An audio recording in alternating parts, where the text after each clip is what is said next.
こんばんは。木曜日夜8時、機動戦士ガンダムの時間です。約1ヶ月ぶりの更新となってしまいました。夏休み終わるまでにはね、コアファイター完成するだろうと思ってたんですけども、終わりませんでしたね。まだ少しかかりそうです。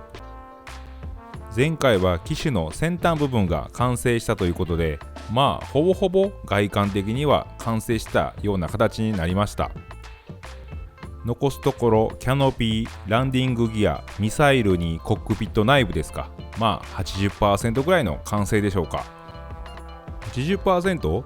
冗談じゃありません。現状でコアファイターの性能は 100% 出せます。足はついていない。あんなの飾りです。偉い人にはそれがわからんのですよ。とはいかずですね、やっぱりランディングギアいるということでですね、今回ランディングギア作っていきます。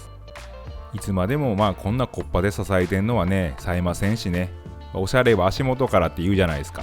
なのでしっかりとしたね、ランディングギア作ればね、またこのコアファイターもう一段引き上げてくれると思うんでね、しっかりと作っていきます。機種の先端の方につくランディングギア、そちらをフロントランディングギアと呼ぶらしいです。そちらを先に製作していきます。こちらのランディングギアのハッチは以前にしっかりと作り込んであるもんで、ランディングギアを作って取り付けさえすればOK なんですけども、ここがねなかなか複雑でですね、この機種がですね、スライドするのとですね、キャノピーが収納されるのと、コックピット内部ですね、どこまで作り込むかと、やっぱコックピットの稼働も考えなきゃいけなくて、あんまりねスペースがないんですよね。作ったものをどう組み込むかっていうのも、この時点では本当にちょっと考えたんですけども、考えつかなくてですね、けどとりあえず、一旦作らなければ進まないんで、作ってから考えようという、そんな感じでスタートしました。僕の調べた限りですね、このガンプラのコアファイターですか、ランディングギアは全部ポン付けやと思うんですよ。収納されてないというか。もんで参考にするものがないっていうことでですね、困ってました。とはいえ悩んでても先には進まないんでね、一旦作ることを考えてものだけ図面を描きました。フロントのやつはこのタイヤが2つついた形ですね。こいつを作っていきます。あとどこまでディティールを求めたらいいのかなっていうところで悩んだんですけどね、この何でしょう、油圧のシリンダーですかね、このクッションになる、これだけはちょっと作っていいのかなと思って、絵に描いてみました。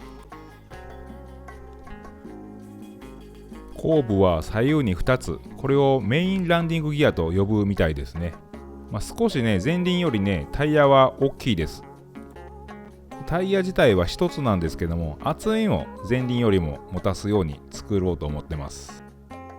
あとは同じように着陸時の衝撃を和らげるためのシリンダーですか、油圧の、それぐらいはちょっと作っていいのかなっていう形で書いてはいるんですけどもね、どうなることやらっていう感じです。ですからね、ついつい書き込んじゃうんすよね無駄に。それが自分の首を絞めるというか、一応ねこんな感じで作っていきます。皆さんの持っているガンプラのコアファイターのランディングギアはどんな感じでしょうか。こんな感じですよね、多分。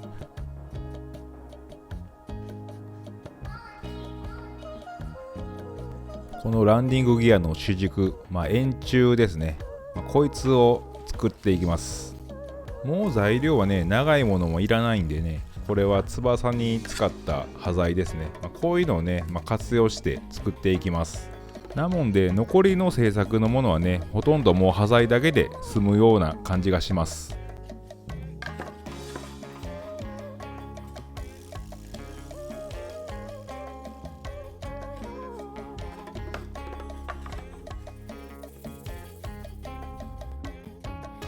合板をねもう2枚ぐらい重ね合わせてね、もう表面ザザッと丸に削ったればね早く作り終えるんですけどね、おしゃれは足元からって言っちゃいましたしね、いつものようにねこの合板の1層目を表面に持ってくるような作り方をしていきます。全く同じ三角を8つ作ってですね、それを合わせて八角の柱に八角柱ですか、その8角を作っておいて、それから、16角にして丸に近づけていくっていう形ですね。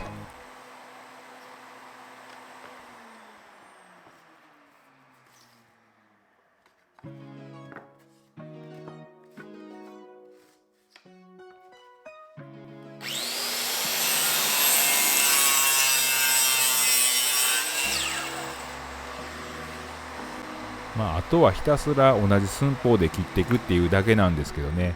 このただの丸ノコですとね、そこまでしっかりと精度は出ないというか、なもんで丁寧に切っていくっていうだけですかね。コアファイター作り出してからやっぱこの切り方よくしましたね、本当に。もうこれが最後になればいいんですけど。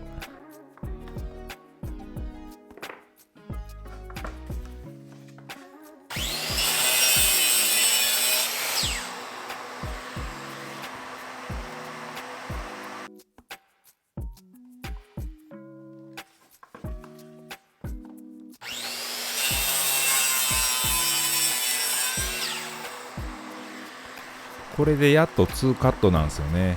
本当にね、むっちゃ時間がかかるんですよ。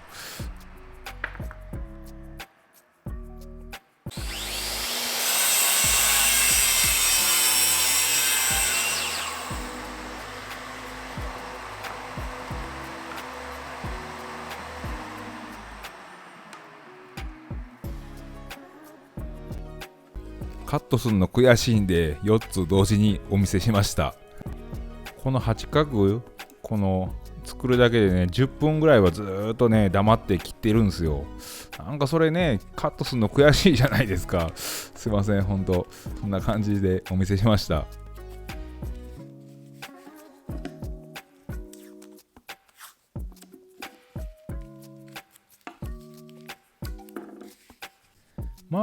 いい感じに切れてるんじゃないでしょうかね。だいぶ慣れたもんですね。そうや、8角の棒欲しいわって思ったら、こうやって作ってみてください。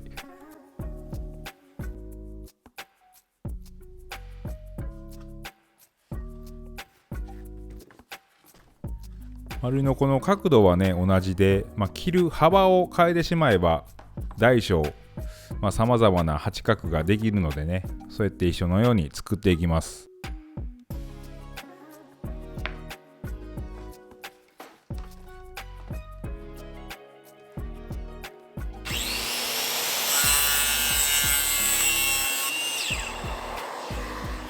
こんな合板で無垢の木を削ったかのような8角を作りたいときはですね、こうやって一つ一つ番号を振っていって、そのように並べて組めばですね、木目がつながってですね、無垢の木を削ったかのような感じになると思います。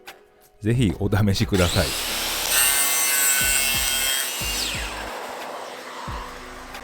細いとぶっ飛ぶんでね、こうやってマスキングテープでしっかりと固定しながら切ってください。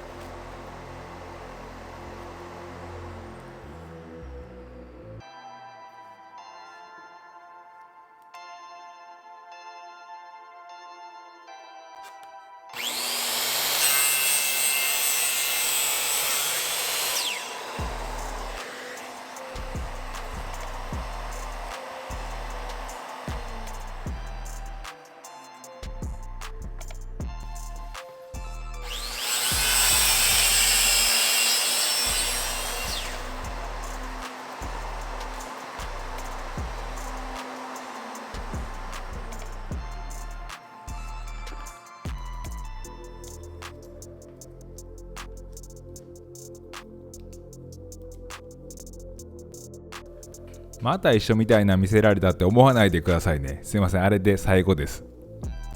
こういうのって制作側のエゴですよね。なんかこれを見せたいみたいな、見てくれみたいな、見たくないのにみたいな。ほんとすいません。けど付き合ってください。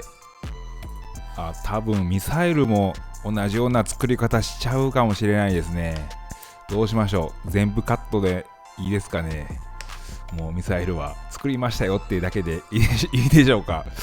ダメかな。また一緒みたいな見せられるみたいな。どうしよう。どっちがいいですかね。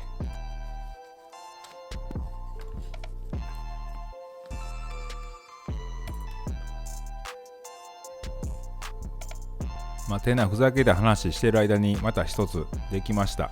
これもボンドつけてね、固めていきます。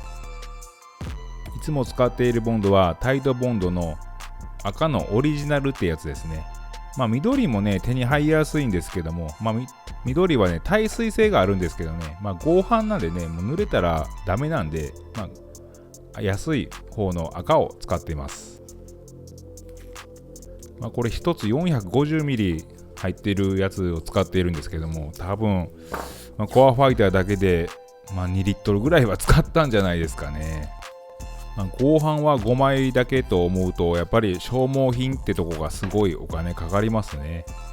このマスキングテープをですね、1回使ったやつをいつやったかな、いつからかちょっと残したんですけど、もうねソフトボール超えてハンドボールぐらいの大きさになってますよ。余裕でハローは作れそうですね。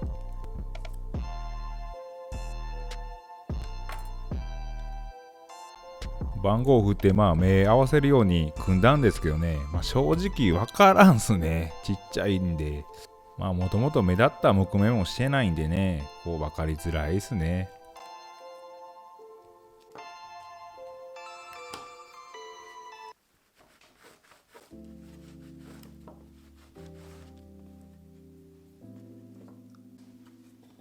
これで様々なサイズの8角ができました。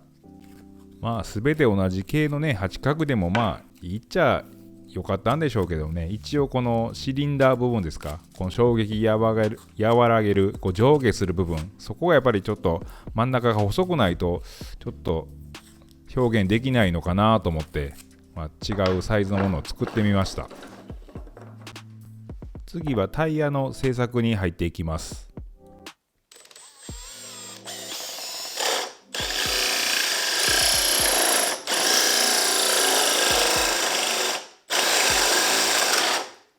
この穴のね直径を自由に変えられる自在切りとかね、サークルカッターとかいうものなんですけども、メモリはついてるんですけどね、これは開けた方のメモリなんですよね。開けた方の直径のメモリなんで、僕は本来捨てる方の方が欲しいんで、メモリがね当てになんないんですよね。やもんでそっちの測るメモリがついてる切りなんてあったらね、僕買うんですけどね、作らないですかね。僕だけかな、そんなん。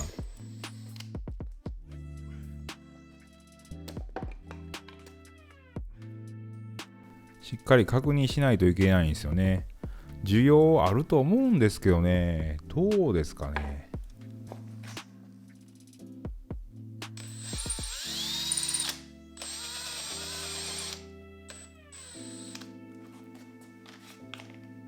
このタイヤの表面のですね、奥行きをちょっと表現したいんでね、この円の外側というのかな、そこを使いたいんですよね。うまく説明できないですね。すいません。ちょっと見とってください。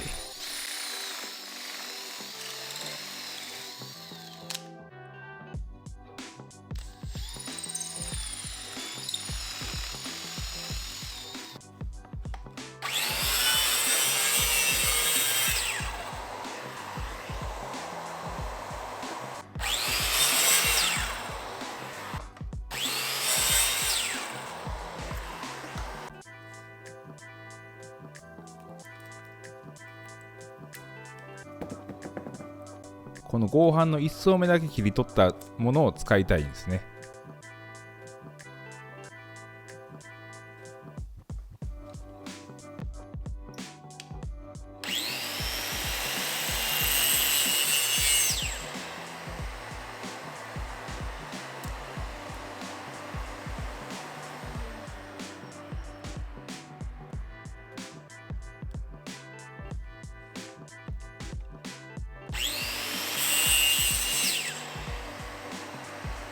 できました。こいつを使うためにめんどくさいことをしてました。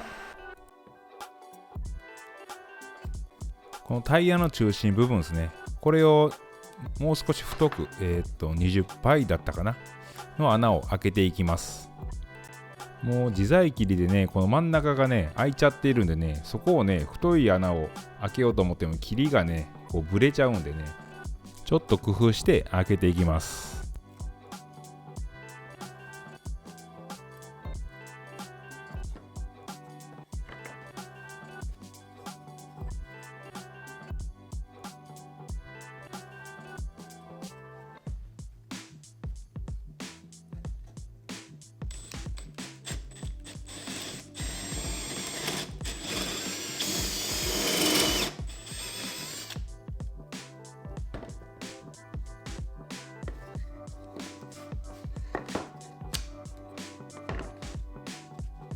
まあなんとか中心に開けられたと思いますけども、さすがにねボール板ぐらいは欲しいですね。本当に軸の方の製作に一旦戻ります。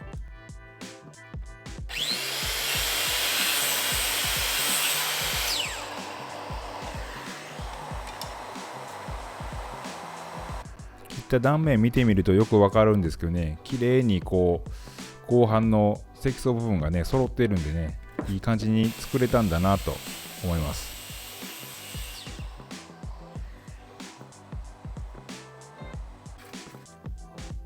先ほどタイヤの方に開けた20パイの大きさを描いていきます。こいつのタイヤの方にぶっ刺してですね、これがホイールのような形というか、模様にするようにしていきます。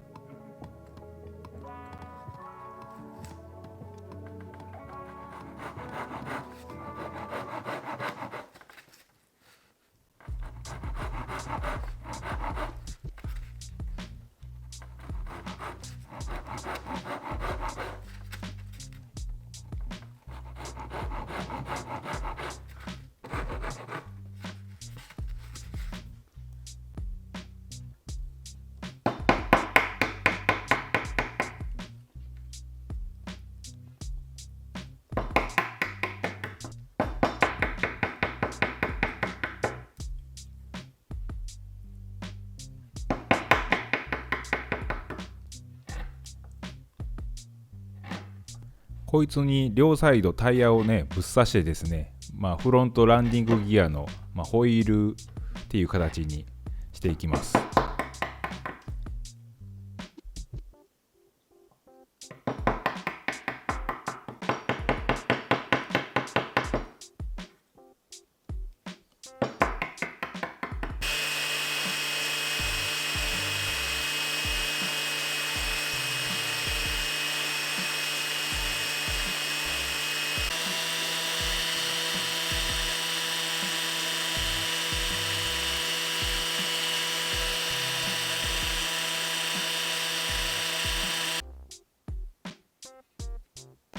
貼り合わせていきます。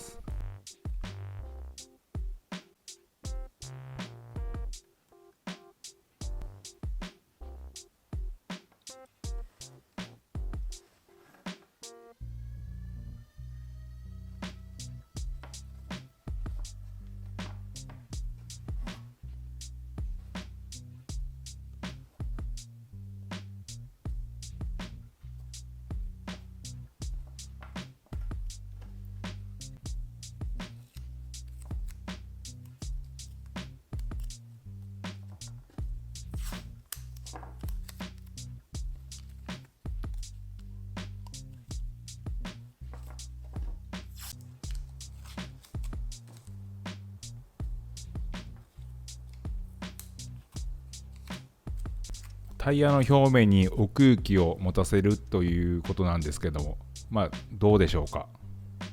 ただのね丸よりもちょっとタイヤっぽくなったんじゃないでしょうか。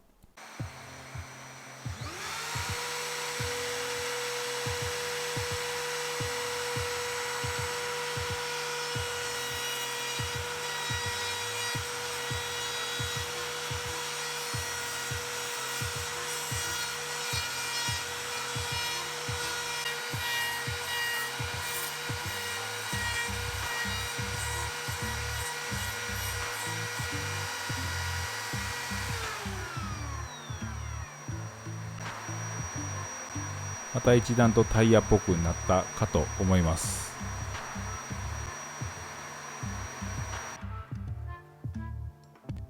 組んでいきます。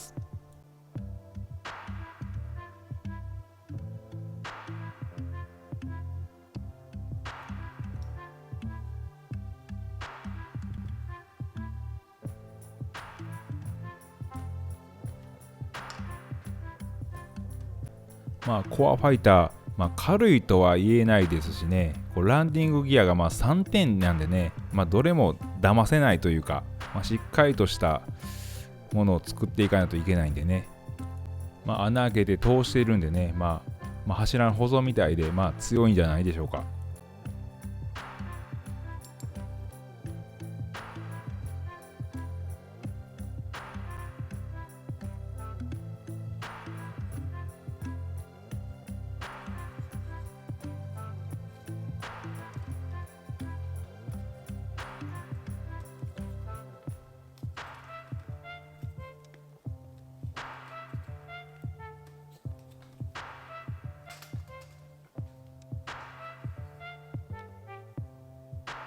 組み上がりました。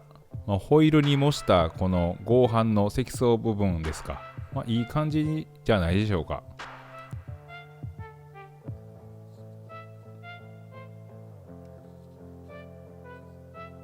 ほんとしっかりと積層部分が揃ってますもんね。全く同じの三角が作れたっていうことにしときましょう。いい感じです。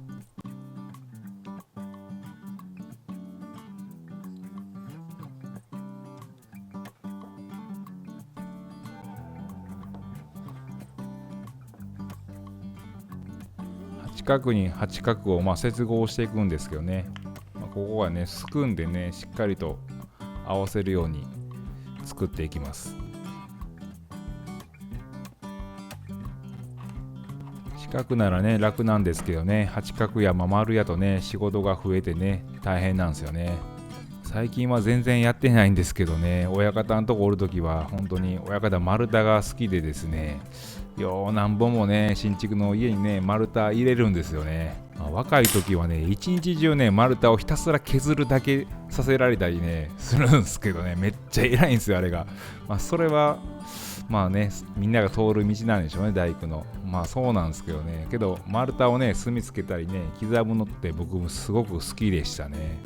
丸太なんでねまっすぐなとこがなくてね何をするにも大変なんですけども、なんでしょう、答えが合ってないというか、なんでしょう、大工やっとるっていう感じがねするんですよね、丸太触ってる時って。てかランディングギアのこの軸を作っている時にそんなことを思い出すとは思わなかったですね。本当に。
なんだか八角でもねかっこいいなとは思うんですけどね、やっぱり本当は丸なんでしょうね。やもんでここから16角、角を削ってってですね、16角にしてから、丸にしていきます。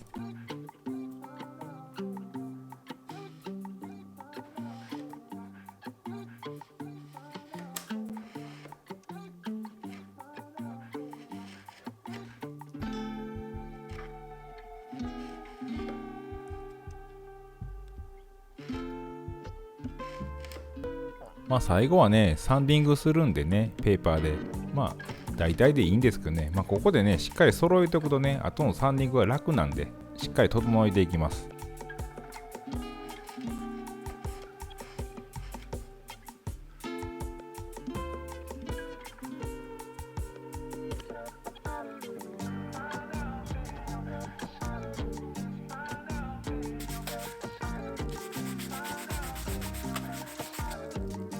最初180番でこうサンディングしてから、最終400番で仕上げました。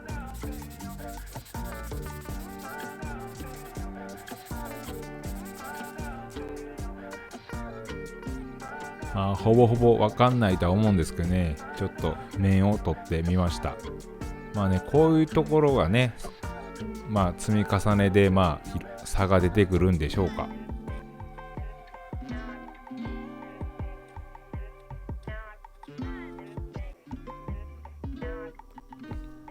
いくらボンドが強いとはいえ、ポン付けやとねちょっと怖いんでね、ダボつぎにしていきます。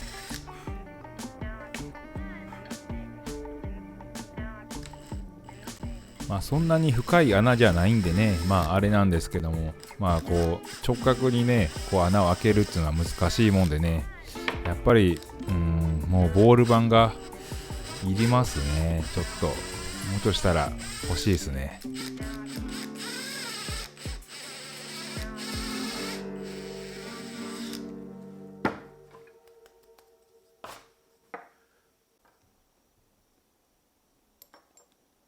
しっかりボンド塗ってダボつぎすれば、強度もしっかり出るかと思います。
あえて細い系のものを真ん中にサンドした形にして、シリンダーを模したんですけども、どうでしょうか。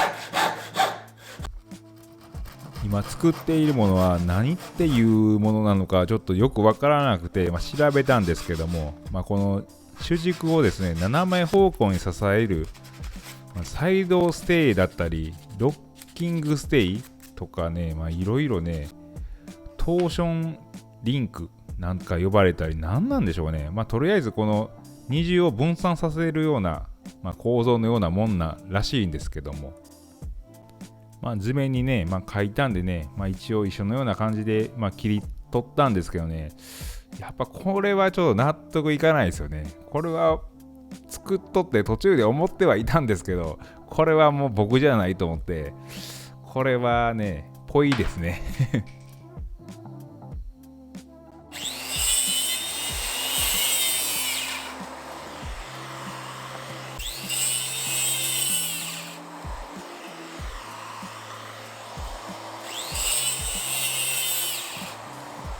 ディティールもですね、あんまりこだわりすぎてもですね、やっぱランニングギアなんで、そこだけ目立つのもやっぱり良くないですし、かといってね、あれはちょっとね、僕らしくないんでね、やっぱりもうちょっと細かく作ります。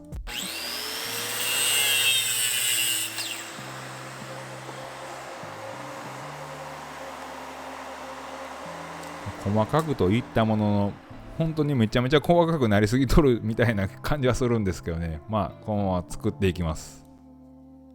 この2層目をねほんの少しね残すだけでね、やっぱり強度が全然違うんですよね。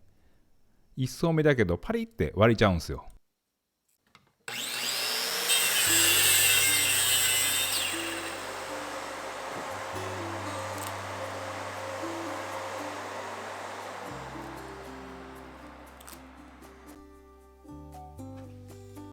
ランディングギアのこの構造やね、この名称も分からなかったところなんですけども、本当にこの作るまでにね、飛行機っていうか戦闘機ですか、戦闘機のランディングギアの動きの動画だったり画像だったりをね、漁ってね、いろいろ調べました。本当にね、全然分からなかったんですけどね、戦闘機が飛び立った時のランディングギアのこのしまい方、あれはね、見れますよ。あれだけで本当に見とれるっすね。あれはすごいっす。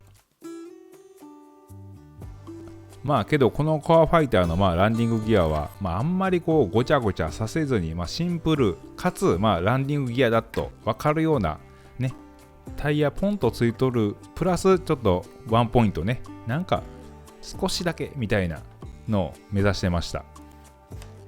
とはいえ先ほど作ったやつとは全く違うもんが今出来かかってるんですけどね、これはシンプルで収まるんでしょうか、どうですかね。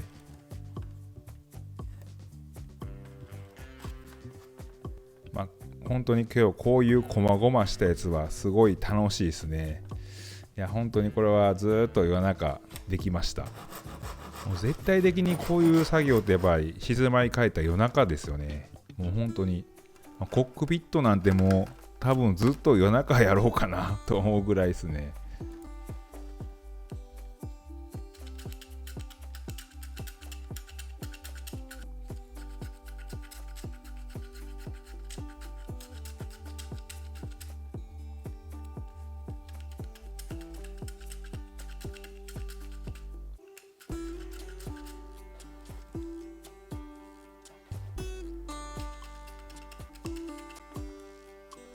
デザインナイフってやつですよね。刃がねやっぱ薄いんでね、よう切れますよね。コックピット内部の作り込みにはこいつは欠かせないでしょうね。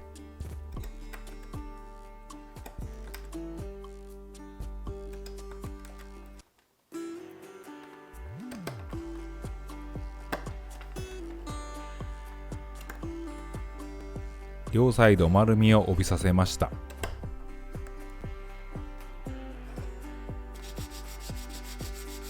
ペーパーで形を整えていきます。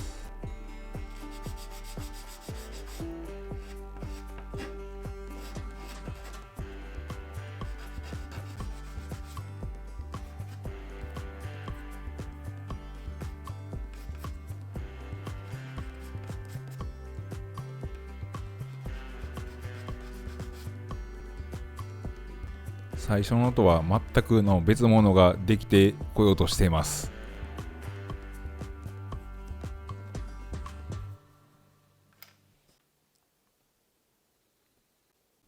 この4枚で2組を作るんですけども、1組は2つを1つにして組んでいきます。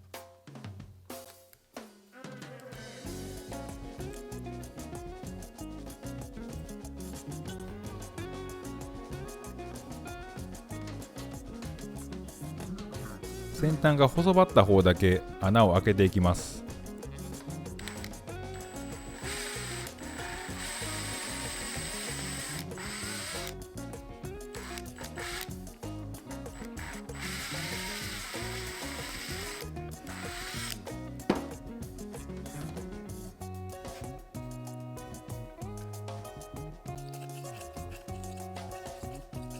その穴に通す丸棒を作っていきます。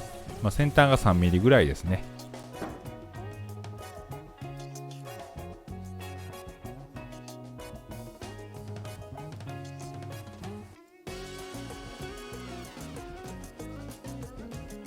このちっちゃいのを主軸につけるのに、瞬間接着剤でもだけでいいかなとは思ったんですけどね、ポロッと取れるのも嫌なもんで、ダボみたいなものを刺すようにしました。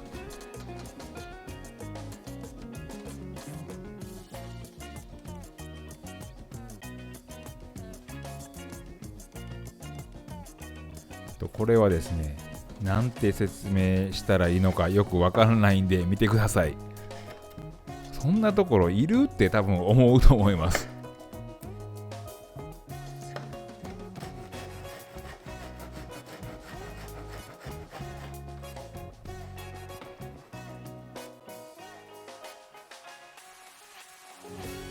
名もなき部品完成です。もう片方も組んでいきます。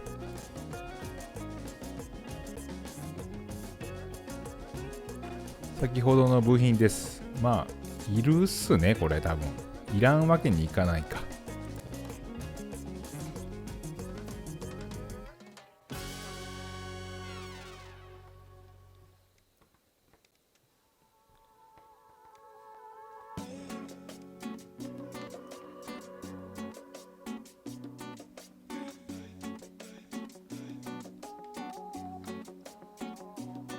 ここでやっと2つを1つにします。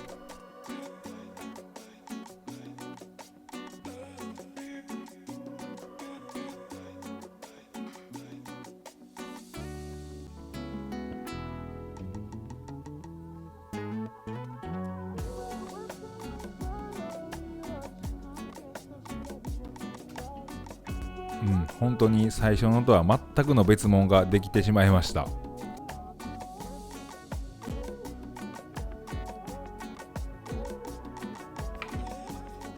ダボも綺麗に収まりました。こいつを主軸に取り付けていきます。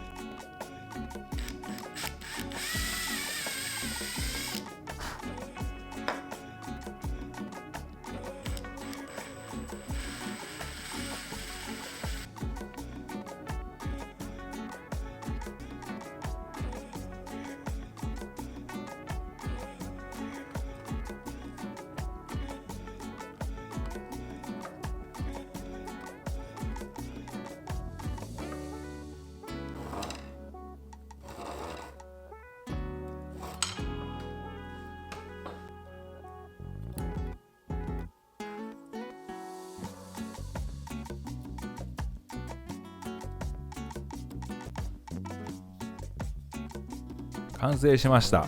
どうですか？最初のよりかはこのディティールもアップしてけどやりすぎずにランディングギアってわかる感じじゃないんすか。そしてちょっとここでねこうクッションになるような、どうでしょう。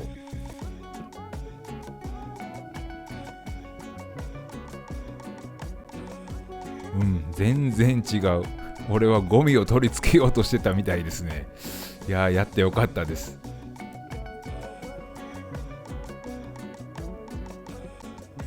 これでフロントランディングギアは完成しました。次は後ろのメインランディングギアですか。そいつを作っていきます。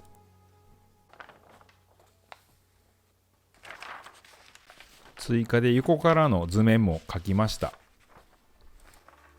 最初に話した通り、後ろのはタイヤ1本なんですけども、太さが太いっていうのと、取り付け方法がね、横からこう出てなんて言うんでしょう、折り曲がってタイヤがついとる状態ですね。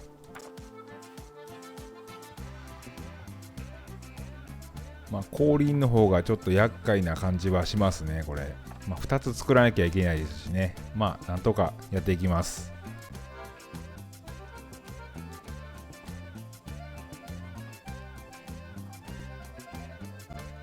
とりあえず重ね合わせていきます。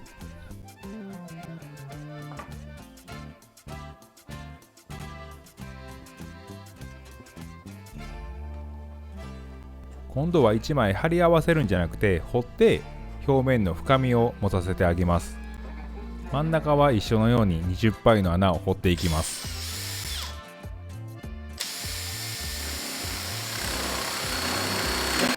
ドリルスタンドを今回使ってみたんですけども、やっぱり物を固定しっかりできないとやっぱりきついですね。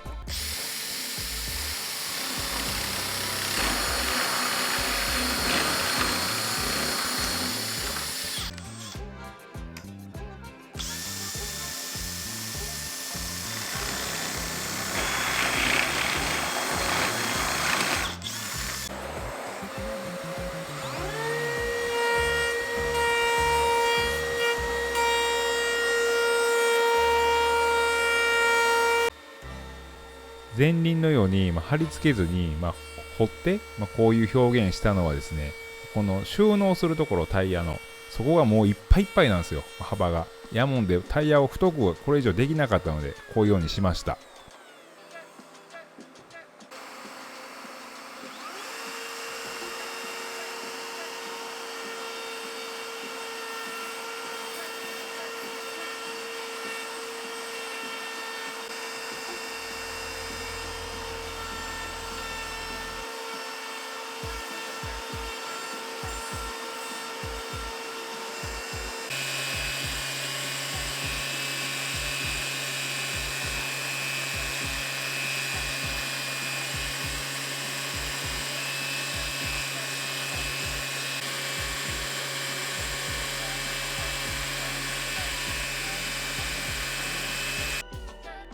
久しぶりの登場ですね、スライド丸の子。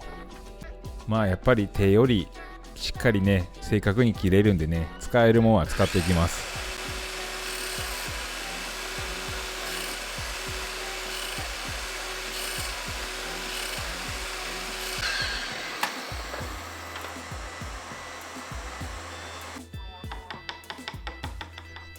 ホイール部分ですね、これを20パイに削っていきます。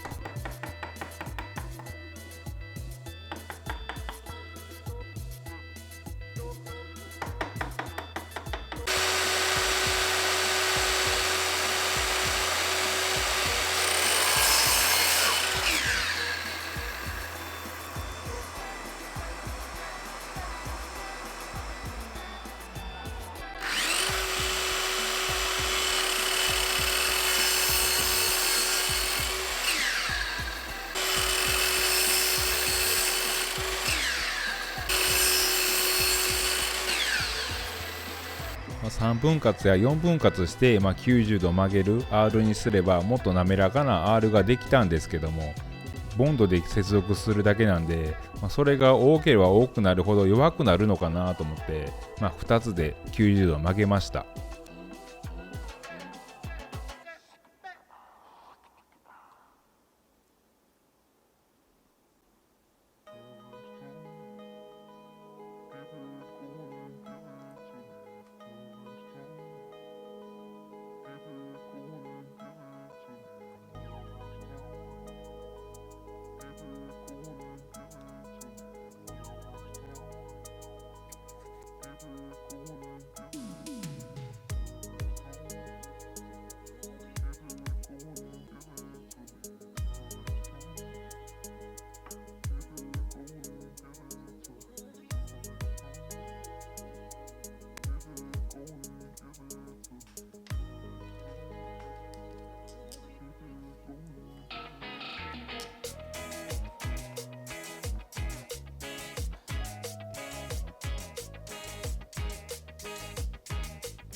とりあえず形にできました。けどこれボンドだけでついているんでね、ちょっと怖いところではあるんですけども、持ってくれることを祈ります。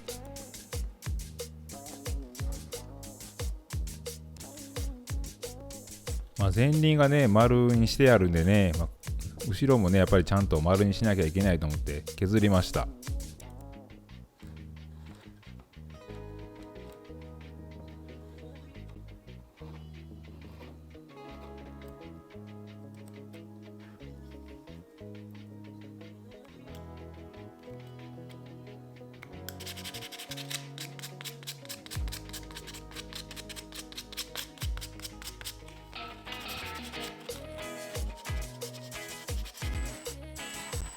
その上はねまっすぐなんでダボ継ぎでつないでいきます。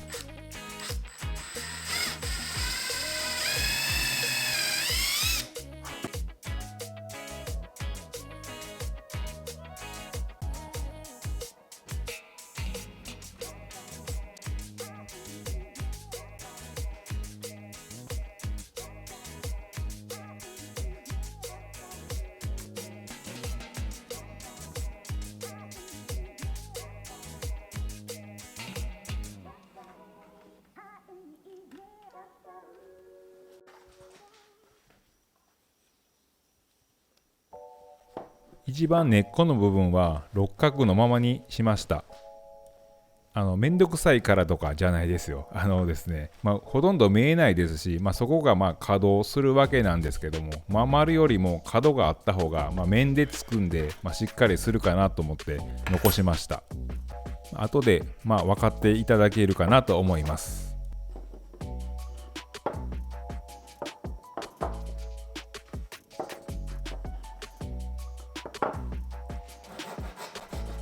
また同じように小さな部品、ドラッグブレース、ロッキングステイ、なんかちょっとわかんないんですけども、作っていきます。それとフロントのものよりももう一回りサイズを小さくしました。なんせ収納するのにギリギリなもんで、もうなるべく小さくしようと。これが干渉してはダメなんで、小さめに作りました。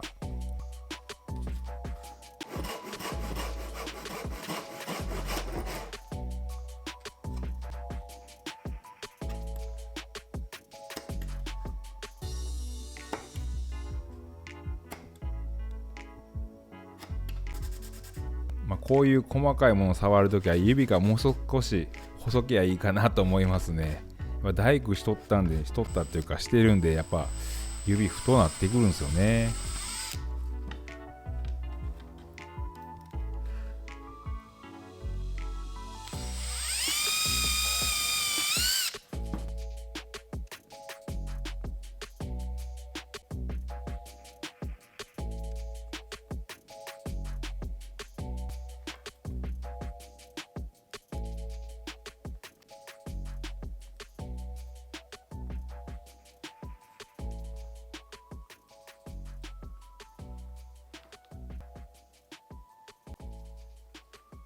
もう小さいんでね、先ほど作ったちっちゃな三角のやつはもういらなくなりましたね。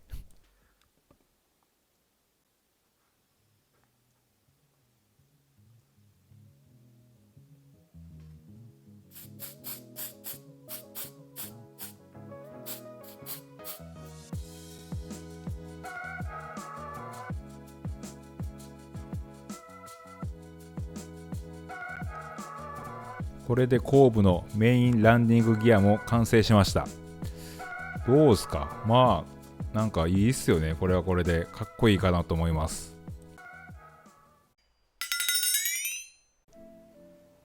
今回のこの動画がですね、ライブを除いて一番長い動画となってしまってましてね、本当にここで中間地点なんですよね。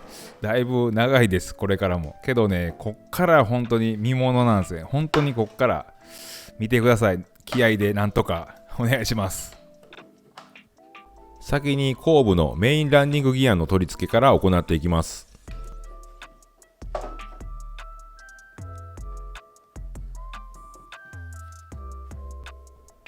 コアファイターを作り始めてほんと初期段階ですね。このハッチを開けたのはだいぶあれから経ってますね。このハッチの幅はですね、一応考慮して今回ランディングギアの図面を描いて作ったんですけども、本当に作りたかったランディングギアともう本当にビタビタのギリギリの寸法でですね、幅はいい感じに収まるつもりです。この長さはですね、なんて言うんでしょう、稼働するときに当たってしまうというか、どうやってランディングギアをつけようかなんてその時は考えてなかったもんで、一応ここは収納するスペースがあるので、後からトン付けじゃなくてですね、ここに収納させて、スライドというか、出し入れできるようなランディングギアを目指そうとすると、やっぱ長さがちょっと切らなきゃいけないかなっていう状況ですね。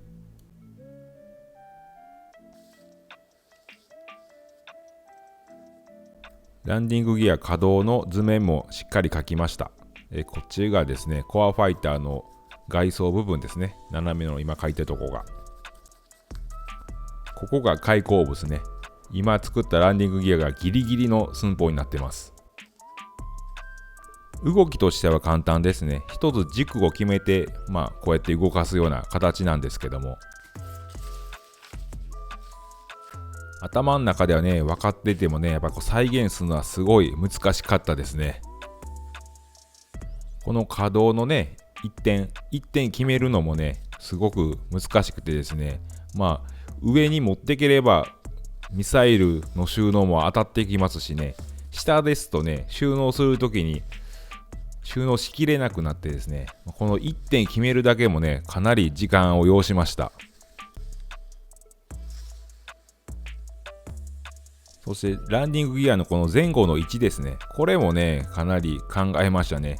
前すぎると本当に前をしっかり取らなきゃいけないですし、後ろすぎてもですね、ちょっと見栄えが悪いというか、ベストポジションをね、探すのを苦労しました。このハッチ内にですね、ランディングギアが収納するスペースはあるんですけども、取り付けて稼働させる土台みたいなのがないので、それを一旦作っていきます。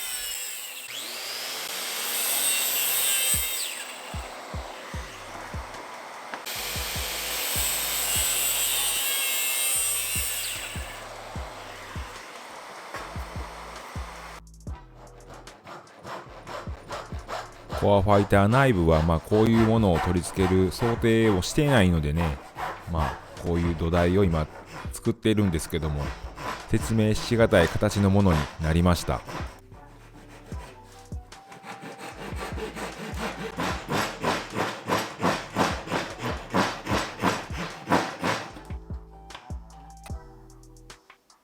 ハッチ内の内側ですね、こっちはですね、このハッチの穴からフラットにまっすぐ伸びる壁を作っていきました。なんていうか説明わかりますかね。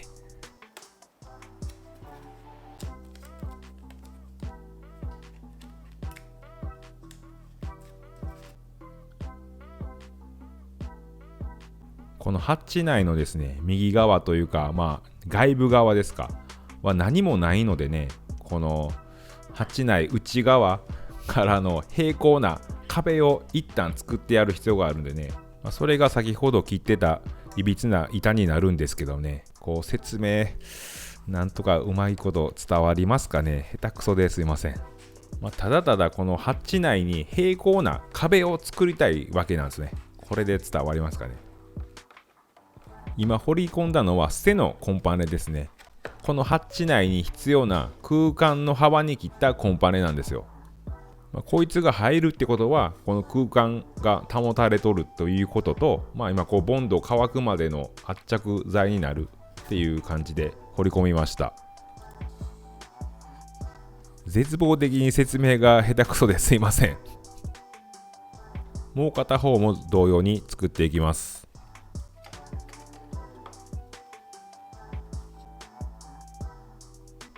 もうビスで固定することができないんでね、これだけはもうボンド頼りでしっかりボンド塗って掘り込みました。これがステのコンパネですね。これが定規となり、この圧着剤となりみたいな感じです。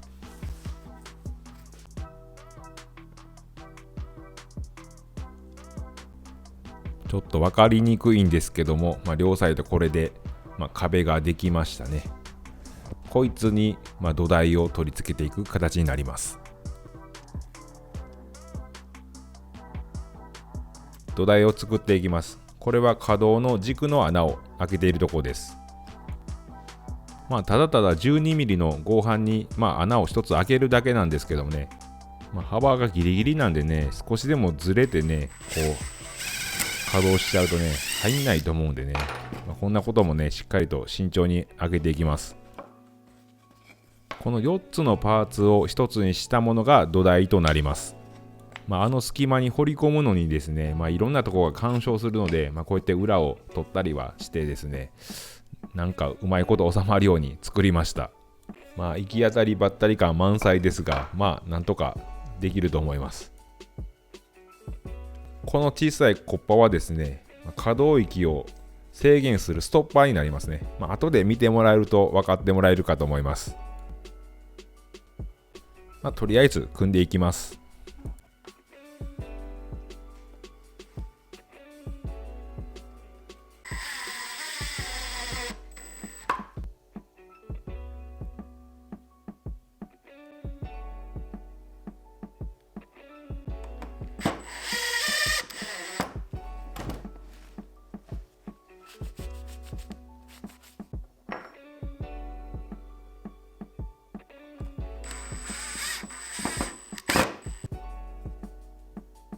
組み上がりました。これをね、左右対称のものを2つ作りました。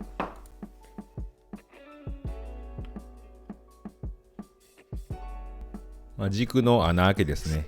ただただ穴開けるだけでもね、もうちょっと嫌になっちゃうんですよね。失敗したらね、これあれなんで。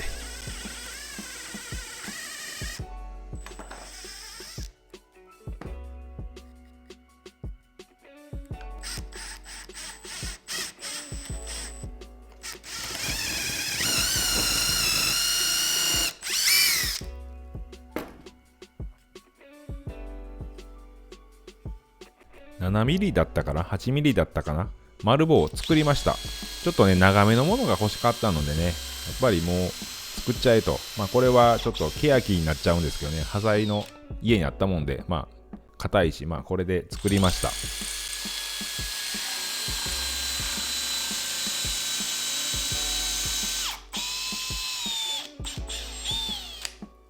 このぐらいの丸棒ならね、こうやって糸も簡単に作れちゃいます。のみさえあれば、のみカンナでもいいのかな。刃物をああやって当てておいてね、スーッと通すだけなんです。一回丸棒欲しいって方、一回チャレンジしてみてください。こんな感じで、なんでしょう、取り付けるだけですね。確か僕、丸棒を作るだけの動画出してたかもしれないです。よかったらチェックしてみてください。やっぱりこう長さが当たるということで、今から切り取っていきます。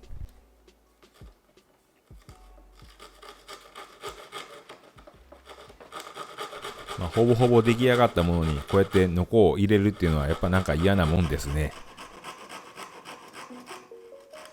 ここは穴を広げても干渉するとこがないんでよかったです。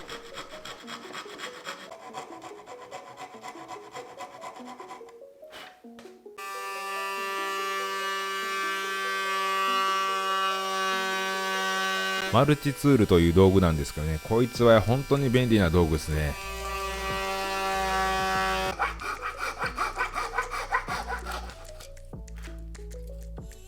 事故なく綺麗に切り取れました。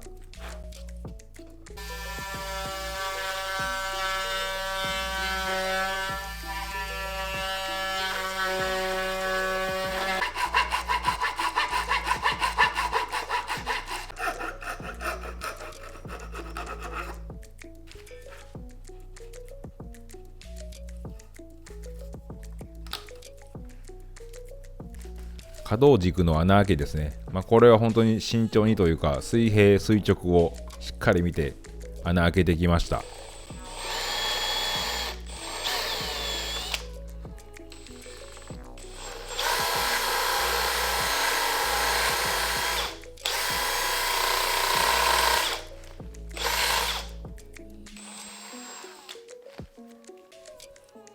これで取り付ける準備は整いました。その前にこのコッパのストッパーですか、これの説明というか見てもらったら分かると思うんで見てもらいます。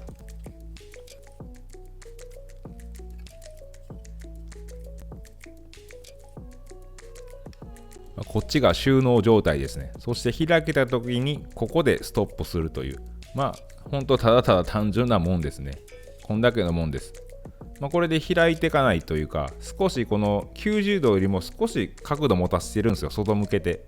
その少し角度持たせたことによって、内向いて自重で倒れていかないようにっていう狙ったんですけども、うまく作動するといいんですけども。ということで、ボンドしっかり塗って取り付けていきます。ここはビスも揉めるのでね、2発揉んで固定しました。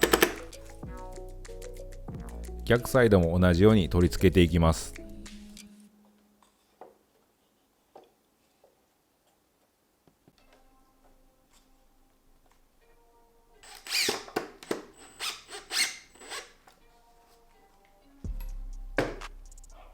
しっかり固定できたかと思います。いいんじゃないでしょうか。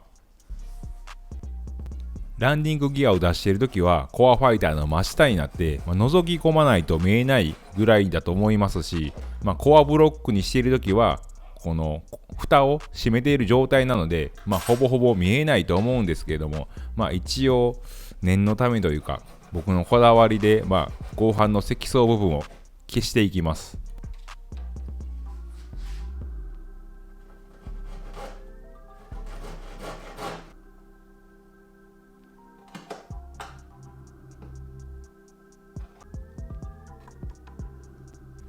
一応初期の時にね、こういう仕事をするように切り替えてやったんでね、しました。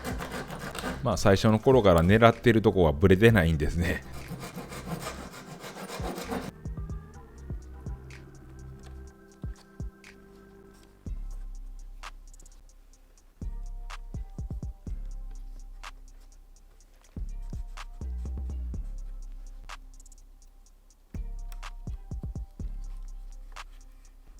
本当にね、こんなとこ見えませんけどね、美しくなりますよね。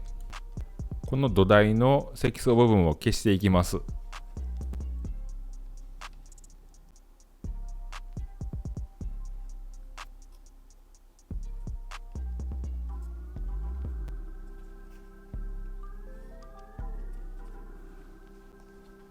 完全に自己満の世界ですけどね、いいんじゃないでしょうか。このハッチの切り取った部分をね、ずーっと残してあったんですけどね、やっぱりこう長さがね変わってしまったので、もうこれはここでお役御免ですね。一応ね、やっぱこう使うとね目が揃うんでね、いいんでしょうけども、この蓋をですね取り付けようと思ったんですけどもね、この蓋の厚み分ね邪魔してしまうんですよね。もうこの開口いっぱいいっぱいなもんで、タイヤがなもんで邪魔しないようにする180度も開口しなきゃいけないんで、ちょっとそれはちょっと厳しいなということで、違う方法でねワンタッチで取り付けられるようにします。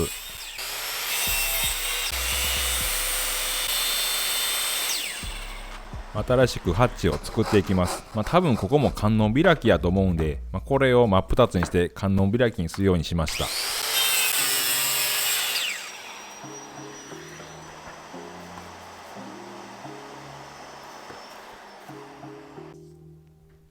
蓋はこんな厚みいらないんで、5ミリか6ミリかで取っていきます。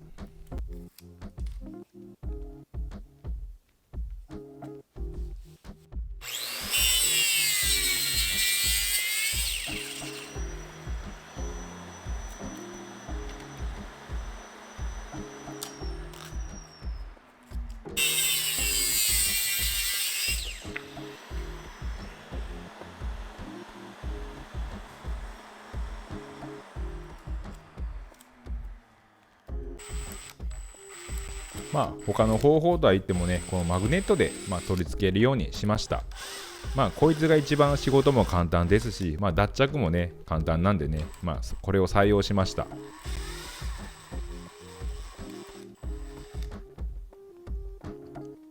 普通の磁石を掘り込みました。本当はネオジム磁石ですか、あいつが強いんで、そっちの方がいいかなと思ったんですけども、ホームセンターで行くとね1個でこいつの2倍するんですよ、値段が。これちょっとこんなん揃えてられないなと思って普通の磁石買ったんですけど、今ネットで見たらネオジム磁石めっちゃ安いですね、ネットで。これ本当になんかあるんですかね、質とかいうか。あかんだら後でも取り替えれるかなと思って普通の磁石仕込みました。蓋本体の方はね、こっち側にねこの磁石を仕込む必要があったのでね、これがねちょっと薄すぎたっすかね、僕が板の厚みを。いい感じにけど取り付けられたんでOK とします。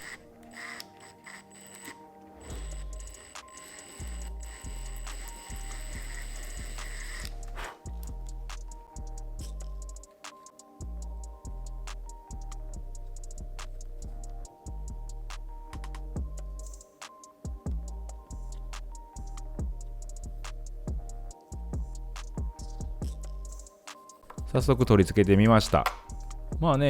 いい感じっすね。落ちてくることもなく、硬くもなくですね。いいんじゃないでしょうか。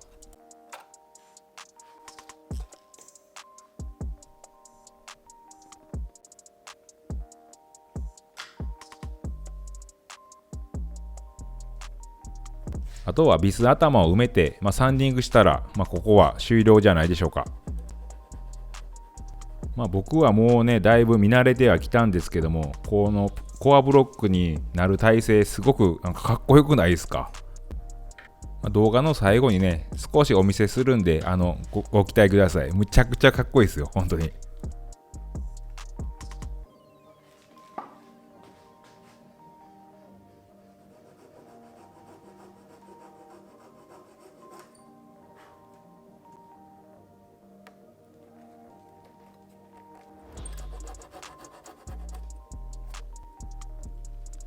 どんな工程もね、丁寧に丁寧に作っているのを、感じ取ってもらえたら嬉しいですね。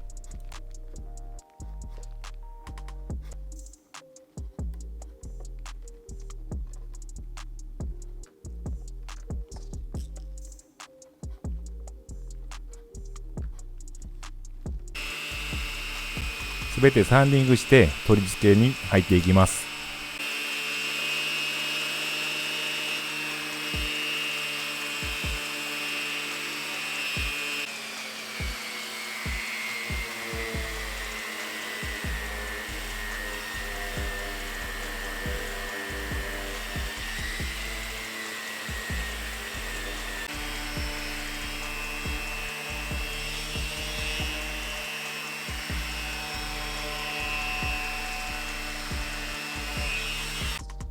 ようやく取り付けにかかります。いやー、ここの瞬間見てください。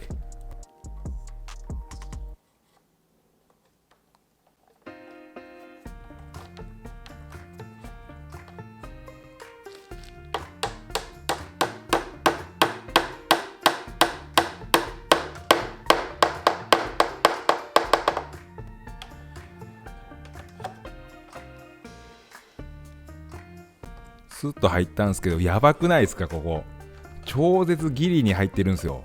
見てください、これ。いやー、これかっこよくないですか？どえらいですよ、これ。違うかな。収まるように作ったんで、収まってもらわないと困るんですけども、入った瞬間はちょっと心の中でガッツポーズしましたね。これね、どうすかって何回言うんや、俺。蓋もバッチリ閉まりました。これは完璧っすね。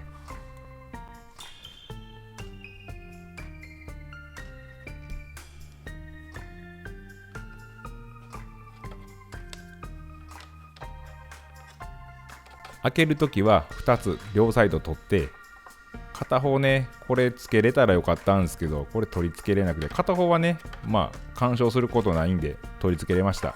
ここはね、やっぱ磁石が弱くてね、この体勢は取り付けられなかったですね。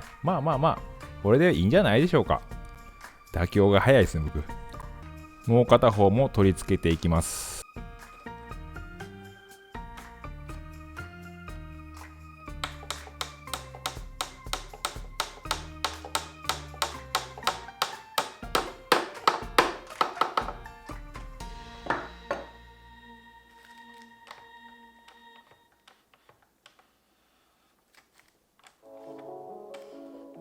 いやー、こっちもジャストやったっすよね、これ。これ、見てください。いい仕事しました。いやー、これはいいんでしょ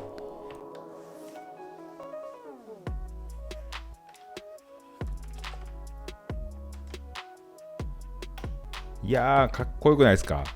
でもですね、これ、あれですね、マッサージチェアのあれみたいじゃないですか。なんか今、そう思いました。いやー、しかしいい。動作確認もこれで OK なんで、切り取っていきます。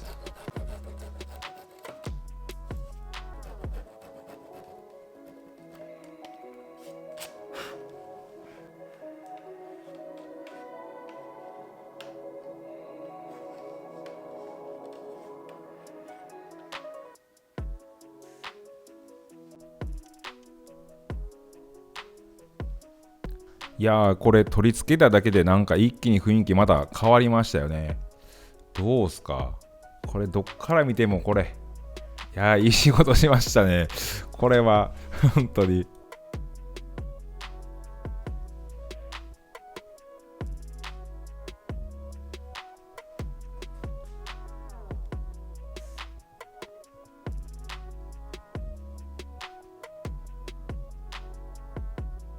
先端はまだなんであれですが、一回立たせてみましょ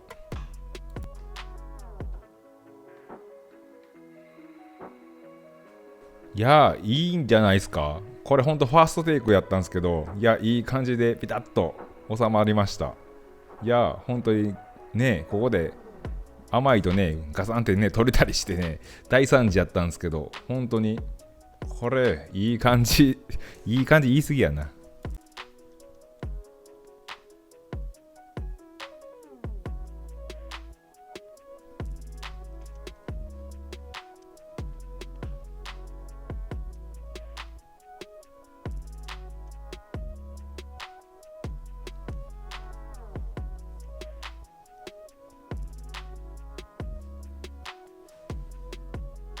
ディティールもね、まあこれいいでしょう。いいでしょしかやっぱ言うてないな。いやーね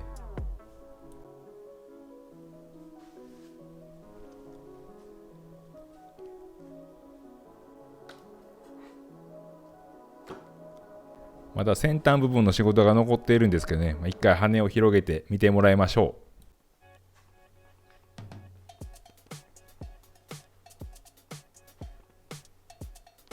いやーこれ我ながらあっぱれってかもう言い過ぎっすね。これ自画自賛しすぎっすね。いやーけどね、これで酒飲めません？これほんまに。いやーこれほんま生で見てもらいたいです。これ画面越しじゃなくてね、ほんとこれ生で見てもらいたいですね。もうちょっといいとしか言えないんでね、ちょっと黙っておきますね。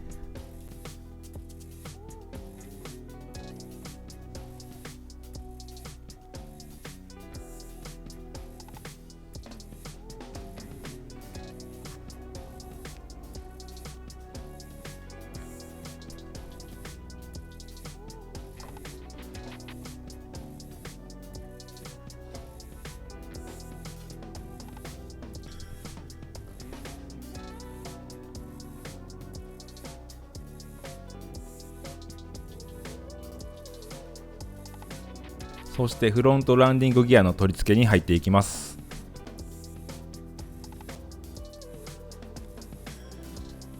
いやーこいつはねものすごくね悩みました。一応ねスペースはねあるんですよ、しっかりと。ですけどね、このスライド、機種のスライドとですね、キャノピーの入るとこ、最初に言ったかな、いろんなものがね、ここにね集中してですね、こう連結してねこう飛び出すようなね細工がちょっと僕はちょっと無理やな思ったもんで、ちょっとここは諦めました。ただ刺すだけにしたんですけども、最悪ですねここに掘り込めるだけの細工はしようかなと思って、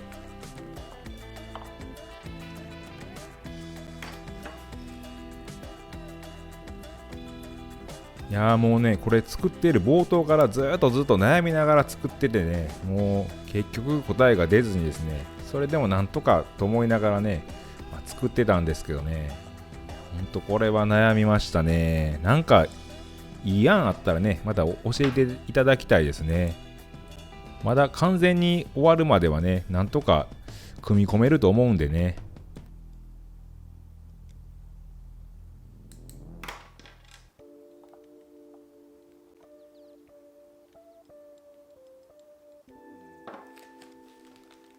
いやこれ動画のために悩んでるふりじゃなくて本当に悩みました。むちゃくちゃ悩んでます。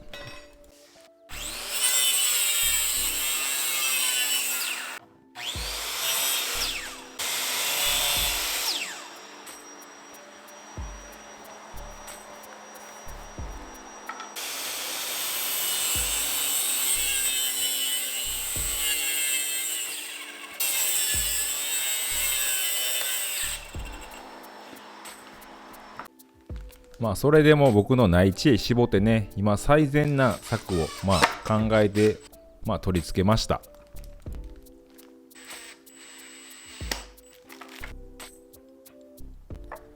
ちょっと言葉でね、ほんと説明がね、うまいことできないんでね、ちょっと見て感じ取ってもらえたらなと思います。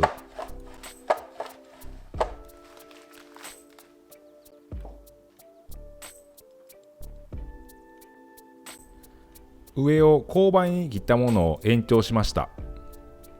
ここのランディングギアは、後部よりもしっかりと寝かした感じ、前向いて斜めに、タイヤが来る感じですか、そういうようにします。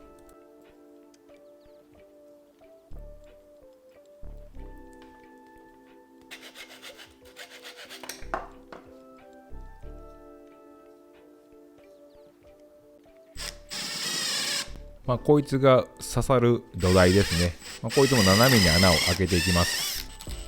これもうまいこと説明ができないんですけども、マグネットを押し込んでですね、お互い動かないようにちょっと軽く固定できるようにしました。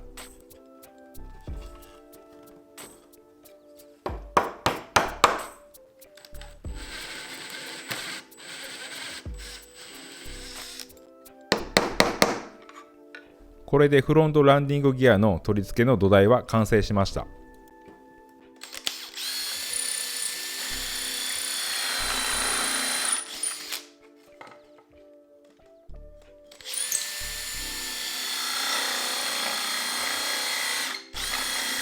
ここでね、コアファイターの前部と後部をね、接続する、回転軸なんですけども、こいつを作ってね、ようやくやっと合体させます。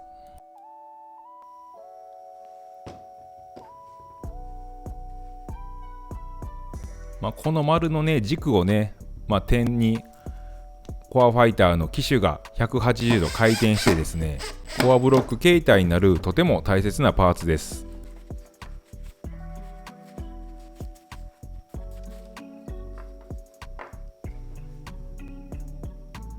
それではこいつをドッキングしていきます。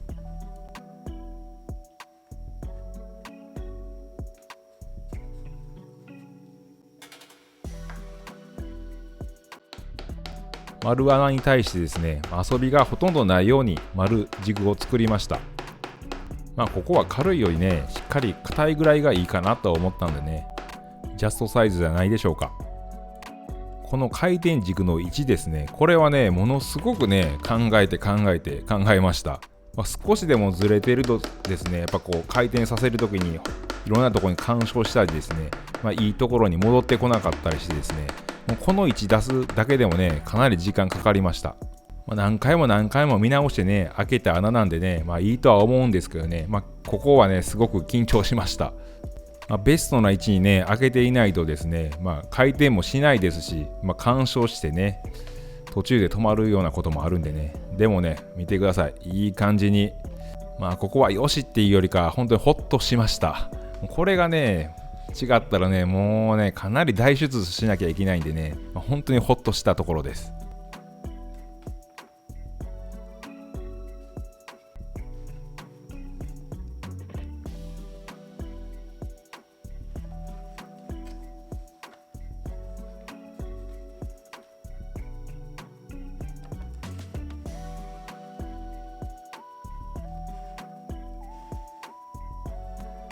緩すぎず硬すぎず、本当にいい塩梅に動いてくれました。本当に良かったです。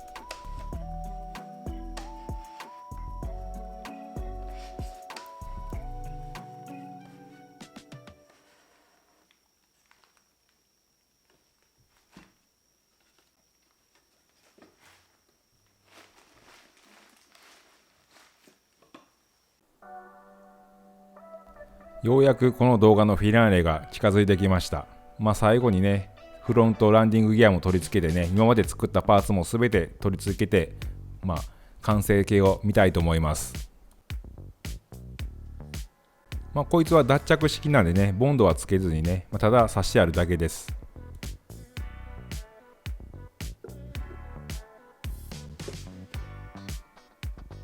この屋根というか側の部分ですね、こいつはですね、やっぱコックピット内部が終わって最後の最後に取り付けになるんで、今回は仮付けですね。この機種先端部分をですね、コックピット内部作るのにね、やっぱり今取り付けていると邪魔だと思うんで、これも仮付けです。このエアインテークはですね、機種の飛び出し防止というか、このスライドする溝がね、ここで止まってるんでね、ここで止まるんですよ。止まるで止まる。なんて言ったらいいかな。ですので、こいつも最後の最後に取り付けになっちゃいますね。今回は仮付けです。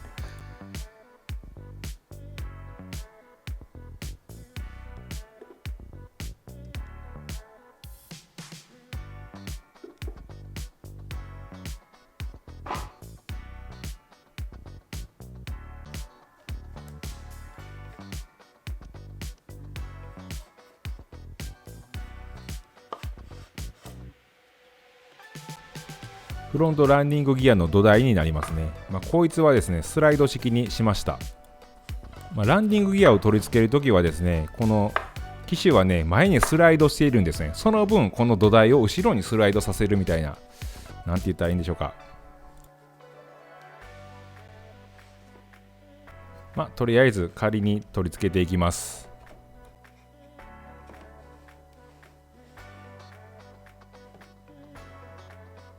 この機種が奥まで入っているときはコアブロックになっている状態でですね、少し引き出したときが、通常のコアファイターの形態ですね。そうすると土台も一緒に前に行ってしまうので、土台だけ後ろにスライドできるようにっていう、こういうことですね。そしてマグネットでカチャッと奥でちょっと少し連結させるみたいな感じです。スライドできることによってですね、ランディングギアを使わないときはそこに掘り込めますし、そのまた逆で取り出すこともできるということです。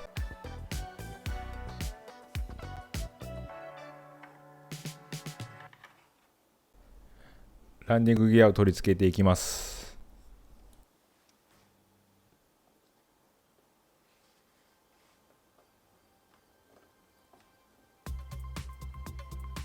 結構ね、斜めに取り付けるようにね、角度作ったんですけどね、これちょっとね、心配なんですよね。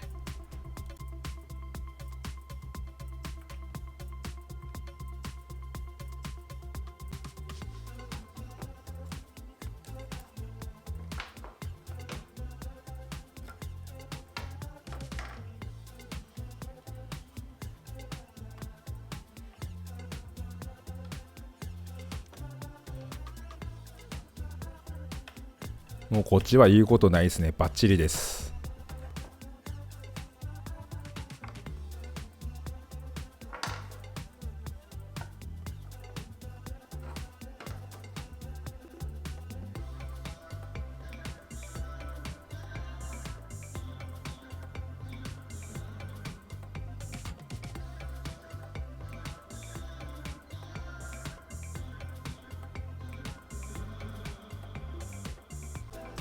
なんかわかんないですけど、いいんじゃないですか。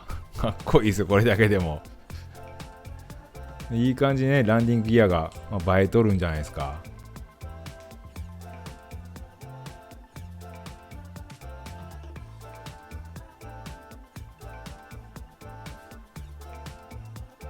この横から見てもらうと分かると思うんですけど、8の字にしているんですね。そうするとやっぱランディングギア自体がパタンと倒れないようにと思ってやってるんですが、どうでしょうか。いや、これも本当に僕ファーストテイクやったんで、ちょっとドキドキしながら寝かしてみたんですけども、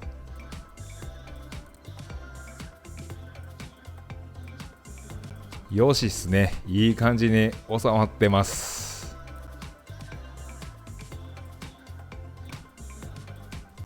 いや、ようやくここまでたどり着きました。これなんかいいでしょしか言わなくなるんで、ちょっと黙っておきますね。ちょっとよかったら見てください。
すべてのパーツを仮付けしていきます。これでね 90% 完成といったところでしょうか。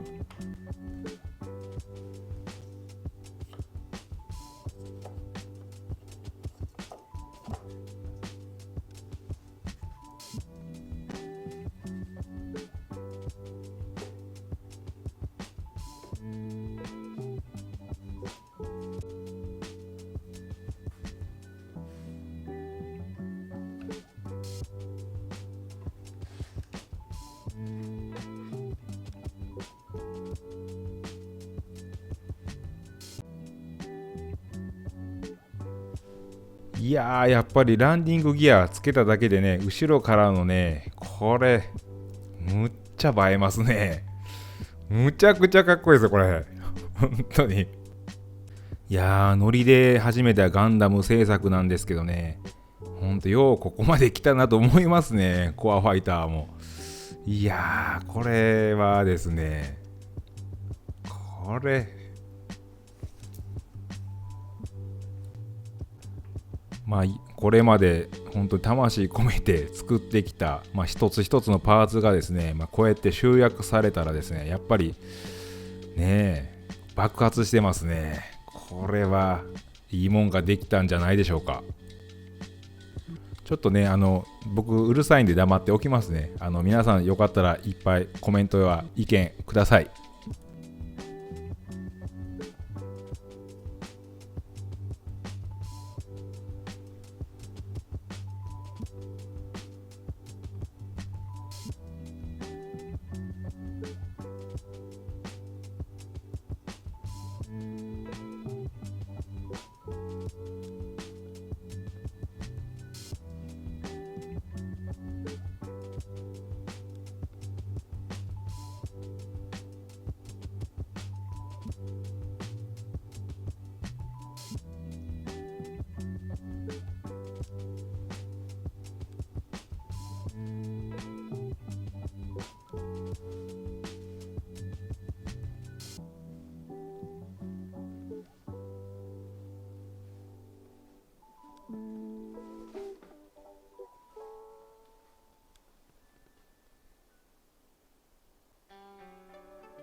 今回やっとね、コアファイターの後部と前部、コアブロック形態になる回転軸がね、やっと取り付けられたんでね、コアブロック形態を見てもらって終わりにしたいと思います。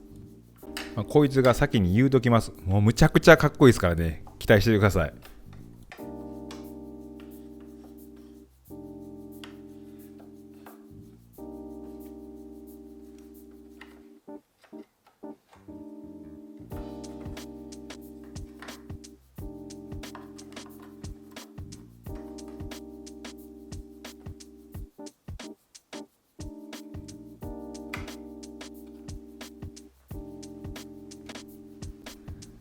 機種のね、先端部分はまだ固定されてないんでね、とりあえずこいつを回転させてから取り付けます。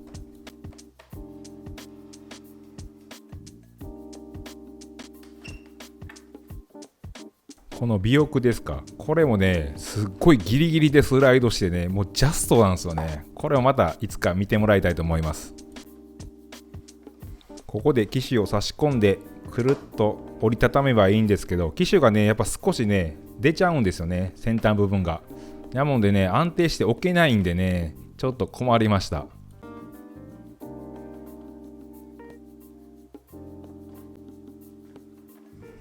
機種を机の前に持ってきたんですけどね、やっぱ安定しないんでね、ちょっと怖いんですよね。コアブロックとして展示する時の土台がいりますね。また作らなきゃ。ちょっとそれなんで見にくいんですけども、僕が抱きかかえたところを見てもらいたいと思います。なんて表現したらいいかわかんないですけど、むちゃくちゃかっこいいでしょ、これだけで。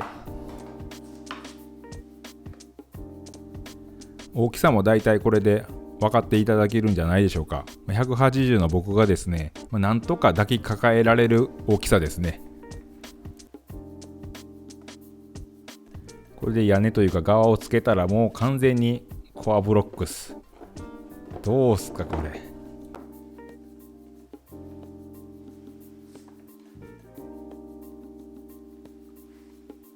ちょっとコアファイターを抱く僕みたいなちょっとシュールな動画で終わってしまうんですけども、このかっこよさ分かっていただけますかね。感じ取っていただけるとありがたいです。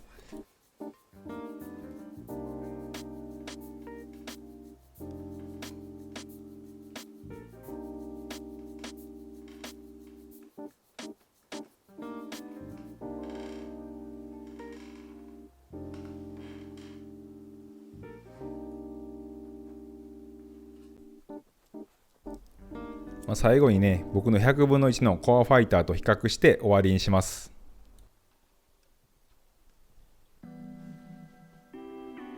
今回ランディングギアを作ったのに、ランディングギアが全く見えないコアブロックで終わるという、変な終わり方になってしまったんですけども、今回の動画いかがだったでしょうか。楽しんでいただけましたでしょうか。